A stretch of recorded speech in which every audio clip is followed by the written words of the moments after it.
Welcome to Flintlock Siege of Dawn. In this video I'm going to give you some tips and tricks to playing this game as efficiently as you can.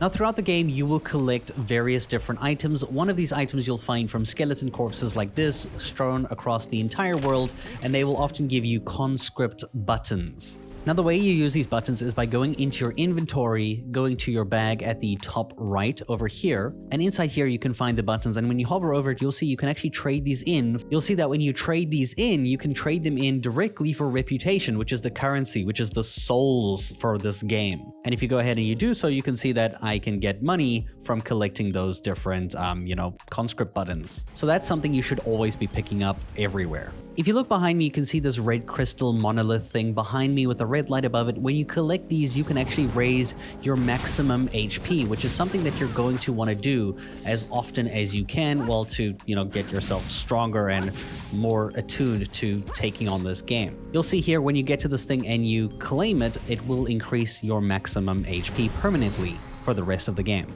These are called shrines. As you progress through the game, you will find various kind of campfires, and at these campfires you'll find Baz, who is able to upgrade your weapons. This will be introduced to you quite early on in the game, and when you speak to him and you go to his upgrade option, you can see here you can upgrade the strength of your various different weapons that you collect throughout the game to make them stronger, and sometimes all they require is ingredients like iron, wood, sulfur, things that you can loot from the open world. So it encourages you to explore so that you can get the best out of the weapons that you use. So that's where you can upgrade your weapons, but if you actually do one of the side quests, this NPC here will eventually join you as you play the game.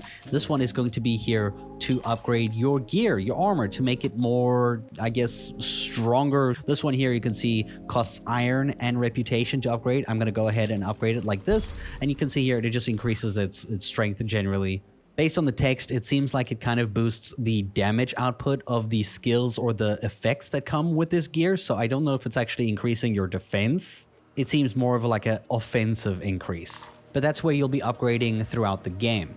If you forget where these locations are, you can always go to the map and look for the campsite. It looks like this. This is the exact icon. And all you got to do is make your way to one of these campsite locations to find those NPCs to upgrade at any time you are ready and have the ingredients. Now let's go ahead and talk about the experience multipliers that you have no doubt noticed in the game. Some of them are super easy to do and others are a little bit more tricky. But if you do each of them once, you can increase the experience you get by a decent chunk as long as you're not getting attacked. So let me show you how this works, right? So for example, if I go ahead and I load my musket and I do a perfect reload, you can see here I gain a 6% experience boost to whatever experience I'm gaining until I'm ready to claim it. Now, if I go ahead and I shoot this guy in the face, you'll see that this will increase even further. So boom.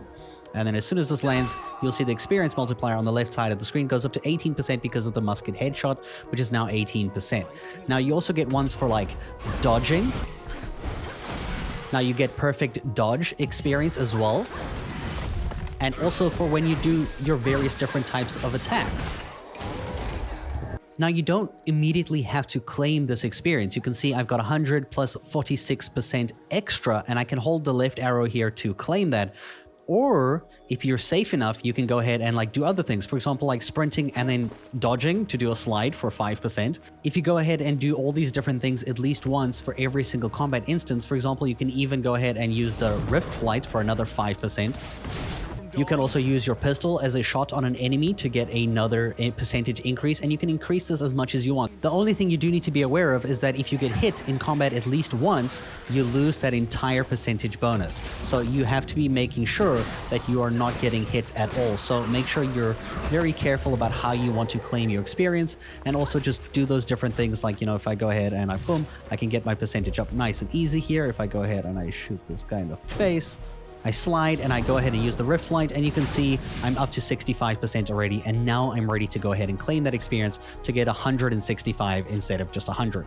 So after you defeat enemies, I recommend doing all the different things like sliding, using a rift flight, using your musket if you can, using your pistol shot, anything that you can at least once to get more reputation out of it, especially if you're farming, because you're going to need a lot of this currency to upgrade everything and unlock new skills. Alright, so now I want to warn you that you should not buy clothes. The game very early on will allow you to buy clothes. These are purely cosmetic. So at a hamlet, at a coffee shop, ironically, it's a coffee shop in all places. If I go ahead and I teleport to one here, You'll no doubt have noticed that when you speak with the thing inside, you can go ahead and use its shop, and you will see that there are clothes for sale. Now, at first, you might not realize it, but these do not add any benefit to your character. You don't get extra strength, you don't get extra defense. This is purely to change the look of your armor, like the color of it. So this is all aesthetic. You don't change anything about how your playstyle performs. This is just to change the way you look. So before you spend a couple thousands on this, just know that you're not actually increasing yourself, and you should rather spend your money on upgrading your character before doing any of that. Now, there's also a mini game within the game which can be found by this symbol over here. Now, this game is called Sebo. If you look at the map, you can actually find all the different locations where you can find this, like this 3 circled icon over here, and you'll find them throughout the world. You'll find new NPCs that you can go ahead and challenge that will go ahead and give you, that currency, the reputation that you need to progress further.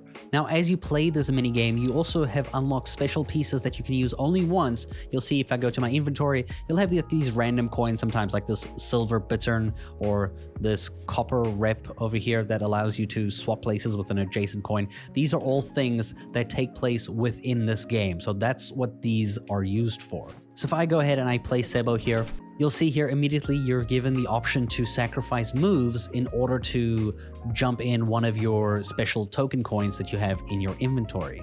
The lines underneath here indicate how many moves it takes away from you. So if you had 10 moves to win, you will only have 8 because this takes 2 away. This one takes 2 away, and this one takes 3 away. So do note that before you start playing, you can see your turns are counted on the right-hand side here by these little stones. These indicate how many turns you have left in order to win, and I'm going to go ahead and skip this selection and play without. So I have 10 turns to make a triangle. It's best if you try to get your tokens in the middle of the board as easy as you can, so that you can kind of make this triangle as quickly as possible. So I'm going to go ahead and I'm going to try cutting off here, and I'm going to move this one down. Now, there's no surefire way to win this game. You're just going to be playing until you can build a triangle like that. And there we go, built a triangle in 6 moves, and that is how you win. And now you just have to defend against your opponent. Again, you get to select special tokens, and quite simply, I just need to make sure he doesn't build his his triangle. So I got to stop him from doing anything. And quite simply, you can just be an asshole and you troll him like this. Honestly, he's not going anywhere because I just block him like this. And this is a fairly simple move. You just keep him from making a triangle. Super simple. As long as I have those 2 pieces in the middle, he cannot do anything. So whoever owns the middle holds the game. And you can see that was an easy 400 reputation, and you can only win the reputation the very first time you play this challenger. Now, apart from all those tips, the main thing that I can give you encouragement on is playing this game slowly, timing your attacks, using Enki as much as you can to curse the opponents, because if you get their curse bar built up, you'll be able to do like an almost instant shot that is going to, pretty much require them to get destroyed. You just want to take the game slow, and you want to pace your attacks, learn how the enemy fights, use your pistol when you can, any instance that you can to get ahead of the opponent. This is not a game where you can fully go out and zerg unless you're playing on story mode like I am in this instant here to, play safely. Lol. You really want to time your attacks in this game to play as effectively as possible and just avoid getting hit. Just don't get hit. Easy.